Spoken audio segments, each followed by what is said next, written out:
What's up everybody and welcome to the channel. Today we're going to take a look at the all-new 2024 BMW 5 Series. This is a 530i finished in Brooklyn gray metallic. MSRP is about $68,000. So let's go ahead and see what's new. Hood latch is way under here now. A little different than your typical BMW. So underneath the hood of the 530i, you're going to find the 2-liter inline 4-cylinder turbocharged motor. It pumps out 255 horsepower with 295 pound-feet of torque, paired to the 8-speed automatic transmission, and this is a rear-wheel drive car. You're also looking at 25 miles per gallon in the city with 33 out on the highway. Moving on to the styling, one thing I really like, especially when you hit the unlock button, the whole grille surround actually illuminates. So this whole thing is lit up, which looks really good. You can also see the daytime running lights with these LED headlights, all blacked out, looking really aggressive. And I like the size of the kidney-shaped grille. Big, but not too big. You got some active grille shutters, safety sensor, forward-facing camera, and overall, it's a really aggressive new design. I think BMW nailed it. You got some gloss black trim down below, more openings for more cooling, a little vents down here to let air go through the tires. But overall, pretty sporty looking new 5 Series. We have a set of 20-inch wheels, multi-spoke design, dual tone color, blue calipers contrast very well with the paint, then a nice sharp body line. Got some nice clean and flat lines throughout the side profile, one sharp one down below with gloss black on the door sill, flush mounted door handles, body colored on the mirrors, turn signal as well as a camera, and then all black trim surrounding the windows. You're gonna see the black roof, which is all a panoramic glass roof. And then the proportions are really good from the side. Looks really good. It looks big, but not too big, not too small either. This is kind of BMW's mid-size sedan. I think it's really good looking, nice proportions, nice aggression as well. Then you have a wider design in back to give it some more of that width. Got a small lip spoiler. And I like how the 5 is bigger than the 30, so it really is emphasizing the 5 Series. Got a 5 logo down here as well. Nice set of LED taillights, gloss black diffuser, small light down below, and just some nice trim throughout it. Go ahead and press the button. We do get an automatic tailgate. Opening this up, you have a pretty good amount of space in here. The floor is a little high, which is kind of odd to see. There is a cubby on the left and the right side. And then opening this up, you do have some hidden storage and a spare tire. Go ahead and pop those. You're gonna unlock the second row seats. And once again, one thing I don't like is that setting to where it locks all the time. But with it unlocked, we can take a look at the cargo area now. These seats fold down nearly flat. And once again, you can see how this is higher than down here. So kind of interesting. You do have somewhat of a smaller opening into the trunk, but nonetheless, still is a pretty practical car. With that, you can just press the button. Gonna automatically close.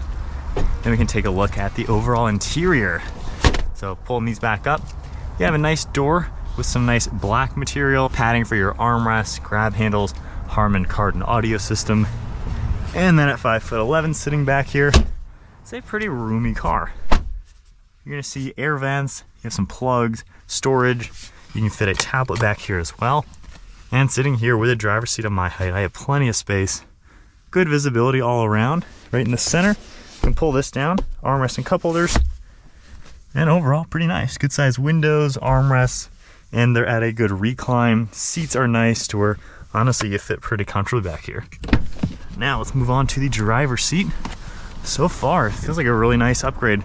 Huge improvement over the previous generation for sure, which hadn't been updated for quite some time. But you're gonna see the same kind of door panel with the padding. You have all of your controls. We have new buttons from BMW, and then these touch-sensitive buttons for memory seating, lock and unlock. You have power controls for the seat, manual leg rest, and I really like the material. It's a synthetic material. However, you got the nice perforations, really cool stitching all to it. Very nice interior, super plush. And then hopping inside, foot on my brake, let's fire this up. Got a nice 3-spoke steering wheel, really thick, really nice to hold, flat bottom. Got some cool designs to it as well. These more touch sensitive buttons for cruise control and audio, steering wheel mounted paddle shifters, and the left one, if you hold this down when you're driving, you'll get like a 10-second boost, which we'll play with that in a second. We have the stalk on the right for windshield wipers, turn signal on the left, and then the full infotainment screen gauge cluster. So all one big screen. Does look really good, honestly, in person. And then for my modes over here, kind of interesting comparing it to other BMWs. Tapping this, we have a lot of different drive modes. So going into sport, gets a little bit more aggressive looking. Then we have some more interesting ones. So efficient mode changes up a little bit. And then expressive, get a really neat looking tack. And this one, the roof automatically is opening up. So pretty interesting the way that's all set up. We also have relax mode, changes it up, and the roof is now closing. So really unique the way they're doing their drive modes. Over on the left side, we have some fan controls for this air vent. And down here, there's this rubber little wheel. You scroll left and right, and that is adjusting your actual air vent. We have a few more controls there with touch sensitive buttons, heads up display, smooth material on the dash, and then more of those flat looking buttons, so they're all touch sensitive. Now in the center, you have the same thing here. You can adjust your fan, things like that, and you have these little dials once again to move things around. Fan speed on the actual screen is right here. You can really easily adjust everything.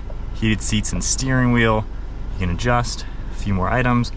Home icon gives you 2 navigation, but you can also scroll this left and right, up and down, and see quite a few more items. So pretty unique the way they've designed this new infotainment. It's actually pretty easy to get used to, really not all too confusing or anything like that. Android Auto, Apple CarPlay, things like that will come up. And then if we go ahead and put the car into reverse, we have a nice backup camera. You have a few more angles, panoramic view. Going into drive, you can also see the forward-facing camera. Then going back into park. Underneath that, you have wireless phone charging, a little bit more storage, USB ports along with cup holders, some piano black material with this padded material. And then the rotary dial, just like normal BMWs, you can easily adjust this so you don't always have to use the touch screen. So pretty nice way it's all laid out. You also have your volume on the right, some padding for the armrest, opening that up, pretty good amount of storage.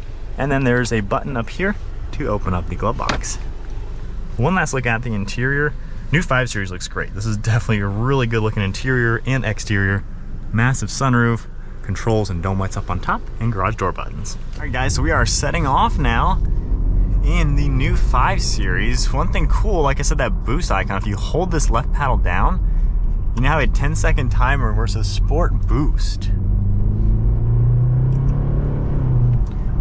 Not really crazy amount of extra power or anything like that, but it's kind of neat to see just a little bit of fun. The drive modes are pretty wild looking in this car too. Digital art, don't really know what it does. It just gives you a cool screen, automatically opening the glass.